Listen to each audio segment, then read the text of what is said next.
Welcome back, Bray. Baik, kali ini gua masih akan mereaksi sebuah video, Bray, dari channel bola yang sangat menarik, Bray, menurut saya ya. Jangan lupa di subscribe ya channelnya Gals Channel ya.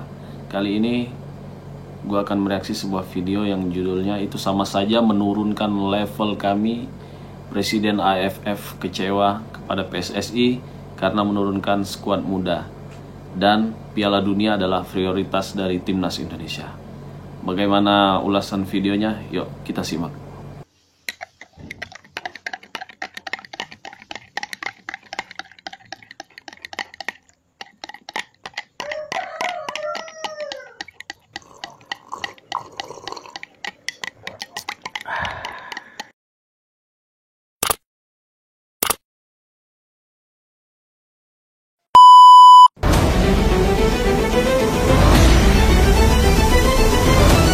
Sambil ngopi, Bray.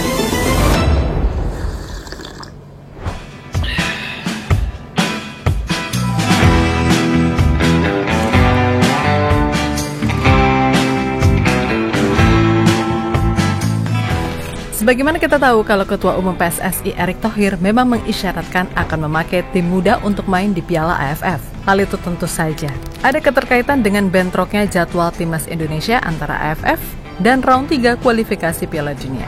Jelas orang waras manapun pastinya akan memprioritaskan round 3 dengan menurunkan skuad terbaik. Akan tetapi sepertinya masih ada beberapa pihak yang cukup menyayangkan keputusan PSSI terutama soal mengirim tim muda. Selain tentu saja tim-tim tetangga yang nyinyir mulu, Presiden AFF Kiev Samet pun sepertinya juga cukup keberatan kendati di satu sisi ia sangat paham situasi dari Timnas Indonesia. Karena bagi PSSI yang pastinya 99% masyarakat Indonesia setuju kalau sekarang ini round 3 kualifikasi Piala Dunia 2026 adalah prioritas bagi Timnas senior. Titik, no debat.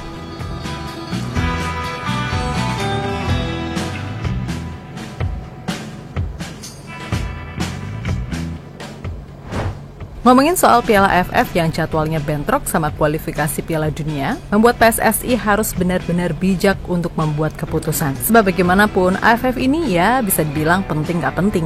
Ada yang bilang kalau mau tembus Asia minimal kuasain dulu AFF. Tapi ada juga yang bilang gak perlu juara AFF, asal bisa rutin main di level Asia.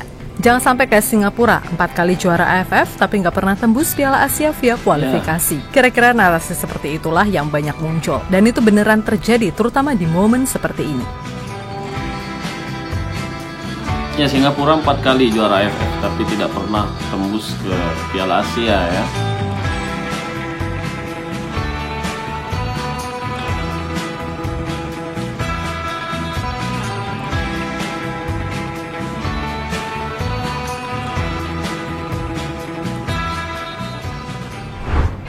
Keputusan PSSI untuk menurunkan skuad muda di Piala AFF pada akhirnya memang memancing beragam reaksi. Gak cuma dari beberapa pengamat lokal yang tahu sendirilah siapa-siapa orangnya, melainkan juga sampai ke media-media kawasan ASEAN. Tentu kita masih ingat betapa nyinyirnya media-media di Malaysia yang mengkritisi keputusan ini. Lalu ada juga media Vietnam, Znews, yang mungkin merasa agak dongkol tapi mencoba memahami sikon yang ada. Dan media tersebut memang sedari awal drawing udah memprediksi kalau Indonesia akan turun dengan pemain lapis kedua ataupun tim muda mengingat jadwal AFF bentrok dengan round 3 kualifikasi Piala Dunia.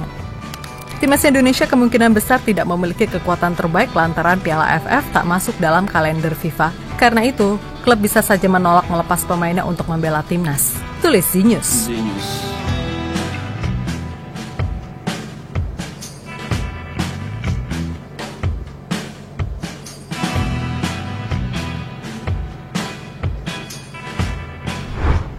Nah, berkaca dari reaksi yang ada, emang harusnya mereka memahami kalau situasi ini nggak mudah buat PSSI. Lagi pula Piala AFF kan nggak masuk kalender FIFA. Jadi sah-sah aja PSSI mau menjadikan ajang ini sebagai ajang trial atau sebagainya. Bahkan Thailand aja pernah mengirim tim B-nya untuk main di Piala AFF. Dan ketika itu kok nggak ada yang protes? Lah giliran Indonesia, walah dijulitin mulu. Tapi wajar sih, melihat gimana sekarang timnas Indonesia banyak diisi pemain Eropa.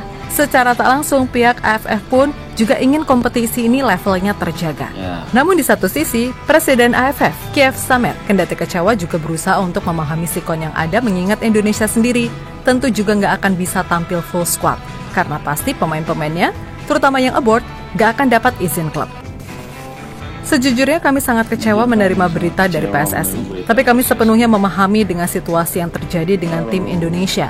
Meskipun di satu sisi, kami juga akan merindukan melihat timnas Indonesia tampil dengan kekuatan terbaik, kata Kiev Samet dalam pernyataan yang dirilis AFF.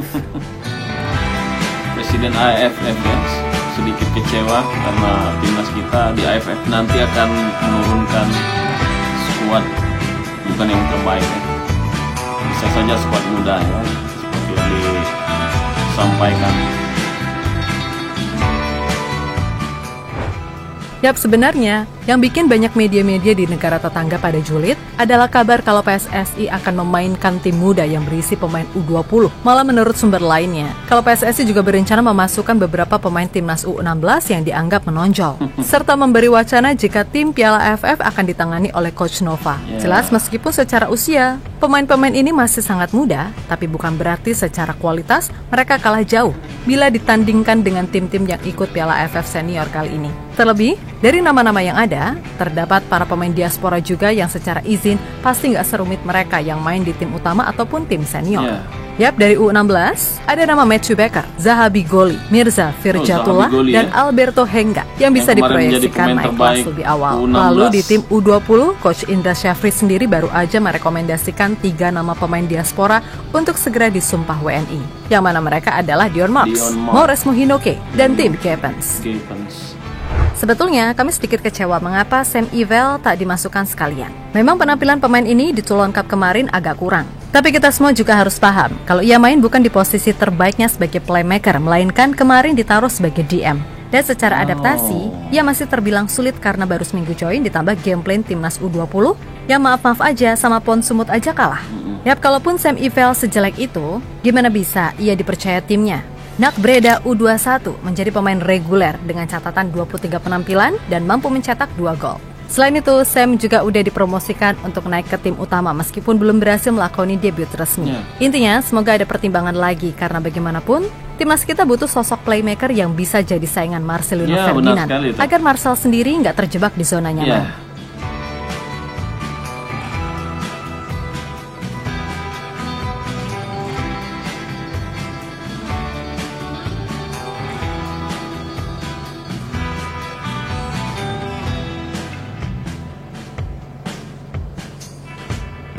Oh ini ya, yang kemarin, wah kenceng sekali larinya ya. Bisa gocek beberapa pemain dari Jepang, luar biasa. Menurut saya layak dia untuk naik ke tim senior ya. Siapa namanya lupa saya. Bagus itu. Ya, pada intinya wacana yang digaungkan PSSI ini tujuannya baik. Dan Piala AFF emang seharusnya menjadi ajang pembuktian bagi para pemain muda secara khusus. Sebab, jika ada potensi yang bagus, pasti coach sendiri akan mempertimbangkannya untuk masuk ke timnas. Dan kami yakin, kalau pemain-pemain yang disebutkan tadi punya potensi untuk jadi pemain masa depan timnas Indonesia. Lagi pula, jika di Piala Asia aja kita berani tampil dengan skuad termuda, ya kali kenapa AFF enggak? Logikanya kan gitu. Dan bukankah Piala AFF emang jadi ajang paling pas bagi para pemain muda untuk mendapatkan pengalaman kompetisi di level internasional? Beda ceritanya kalau Piala AFF ini kompetisinya resmi masuk kalender FIFA, plus negara macam Australia atau negara-negara yang udah menyatakan minat gabung AFF seperti India, Turkmenistan, Kirgistan, dan Tajikistan bisa join. Ya sudah pasti Indonesia bisa tampil dengan kekuatan terbaik plus membawa beberapa pemain muda untuk diorbitkan. Intinya segala hal yang udah diputuskan Pak Erick Thohir pastinya nggak asal jeplak. Di mana beliau pasti juga udah membuat hitung-hitungannya sendiri terkait mana yang perlu diprioritaskan. Apalagi jika mengacu pada jadwal, emang bentrok banget gitu loh. Sekedar ngingetin lagi nih, kalau jarak antara Piala AFF dan pertandingan kualifikasi Piala Dunia Round 3 hanya sekitar 5 hari. Nah, dalam drawing yang dilakukan pada Kamis 21 Mei 2024 yang lalu, skuad Garuda yang tergabung di grup B bersama Vietnam, Filipina, Myanmar, dan Laos dijadwalkan akan melawat ke markas Myanmar di matchday pertama grup B Piala AFF 2024 yang dilangsungkan pada Minggu 24 November 2024. Setelah tandang ke markas Myanmar, timnas Indonesia akan menjamu Laos pada 27 November 2024 dan 3 hari kemudian melawat ke kandang Vietnam pada 30 November 2024. Nah, setelah beristirahat sekitar 7 hari, Indonesia akan menjamu Filipina di laga pamungkas grup B Piala AFF 2024 pada Sabtu 7 Desember 2024. Jelas itu merupakan jadwal yang sangat padat merambat, bukan? Terlebih beberapa hari sebelum turun di Piala AFF 2024, skuad Garuda harus main dulu di babak ketiga kualifikasi Piala Dunia 2026 zona Asia. Dan menurut jadwal, akan ada sebanyak 10 pertandingan babak ketiga kualifikasi Piala Dunia 2026 zona Asia dilangsungkan dari September 2024 hingga 10 Juni 2025. Masalahnya nih, babak ketiga kualifikasi Piala Dunia 2026 zona Asia akan digelar pada FIFA Matchday medio September 2024, Oktober 2024, November 2024, Maret 2025, dan Juni 2025. Nah, di November 2024 ini, laga-laga bakal digelar pada 14 dan 19 November 2024, yang mana itu artinya sangatlah mepet karena hanya berselang 5 hari dari laga pembuka grup B Piala AFF 2024. Jadi nggak ngotak aja sih kalau masih ada yang ngebet Indonesia tampil dengan skuad utama di Piala AFF, meskipun kalau pemainnya ditanya, ya pasti gas-gas aja. Dan Pak Erik pasti bisa untuk urusan lobby-melobi klub. Tapi kan nggak gitu juga dong konsepnya. Emang pemain robot apa yang dipaksa main dengan jadwal sepadat itu? Bukannya menang, malah remuk pula. Dan kalau udah gitu, hujat lagi. Apalagi mereka tuh yang hobinya nyalahin STY melulu. Dia sumpah, sampai gedek deh rasanya. Maka dari itu, udah bener nih wacana PSSI untuk turun dengan skuad muda dan memasrahkan kepada Coach Nova sebagai pelatih. Karena secara game plan, ya sangat berkiblat pada Sinteyong. Sehingga nanti semisal ada pemain yang masuk radar timnas senior, pemain itu nggak akan kesulitan untuk adaptasi dengan metode serta game plan Coach Shin. Intinya, percaya aja sama Pak Erick Thohir. Beliau tahu kok apa yang terbaik untuk timnas Indonesia. Oke? Tentunya Pak Erick Thohir sudah memikirkan dengan matang ya. Jadi ya benar sekali, kita harus serahkan semuanya pada PSSI.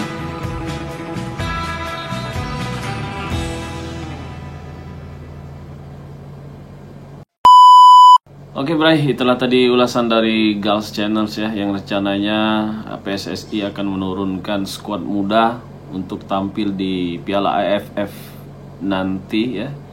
Ya tentunya alasan mengapa PSSI akan menurunkan skuad muda di Piala AFF, ya karena jadwal yang bentrok dengan kualifikasi ronde 3 Piala Dunia 2026 ini ya. Ya meskipun banyak dari sebagian orang yang menyayangkan mengapa harus skuad muda dan tidak menurunkan skuad terbaik ya. Tentunya Pak Erick Thohir sudah benar-benar memikirkan hal itu ya. Dikarenakan ya juga Piala AFF ini kan tidak masuk di dalam kalender. Masa kita harus memprioritaskan sebuah Piala AFF? Bukan berarti mengesampingkan atau mengecilkan Piala AFF, tidak ya. Ya ini skalanya Piala Dunia loh. Skala besar ya. Tentu yang menjadi prioritas adalah round ketiga ini ya. Masa kita tidak mau melihat timnas kita nanti melaju ke Piala Dunia kan? Hanya karena Piala AFF, ya kan? Ya udahlah, nggak usah didebat, nggak usah dibuat kisruh lah ya. Masalah-masalah seperti ini ya, tentunya sangat benar PSSI langkahnya sudah benar ya, memprioritaskan pemain muda ya di Piala AFF ya. Kalaupun memaksakan, bisa saja mungkin benar katanya tadi, bisa Pak Erick Thohir untuk memanggil ya, melobi ya. Tapi untuk apa ya kan, memaksakan pemain ya, tidak ada gunanya. Jadi baguslah itu, memberi kesempatan kepada pemain muda ya. Bila perlu turunkan ya skuad U20, U16 ya. Ya, dan juga pelatihnya Coach Nova tadi ya, ya tentunya benar. Coach Nova memang berkiblat ke Sinteyong ya. Terlihat di U16 kemarin bagaimana, wow, luar biasanya U16 bermain ya. Saya suka sekali dengan yang namanya siapa itu, Goli ya. Goli itu wow, luar biasa itu ya. Jadi menurut saya Piala AFF tetap penting ya, tapi karena bentrok jadwalnya dengan round ketiga kualifikasi Piala Dunia, tentunya kita lebih memprioritaskan round 3 ya. Nanti kalau fokus ke AFF malah kacau nanti di round ketiga ya, karena lawan-lawan yang akan kita hadapi di round ketiga ini luar biasa. Jepang, Australia, ya, Arab Saudi, ya, luar biasa itu. Belum lagi Bahrain dan juga Cina, ya. Jadi tetap kita harus fokus ke round ketiga, ya. Masalah AFF, ya, biarlah kasih kesempatan bagi pemain-pemain muda, ya, agar mereka terbiasa, ya, mengikuti turnamen dan nanti tidak terkejut lagi, ya, apabila mengikuti turnamen yang lebih besar lagi, ya. Tetap kita dukung timnas kita, tetap kita dukung keputusan dari PSSI, ya, dari Pak Erick Thohir, dari para pelatih, ya. Tentunya mereka sudah memikirkan yang terbaik untuk timnas Indonesia.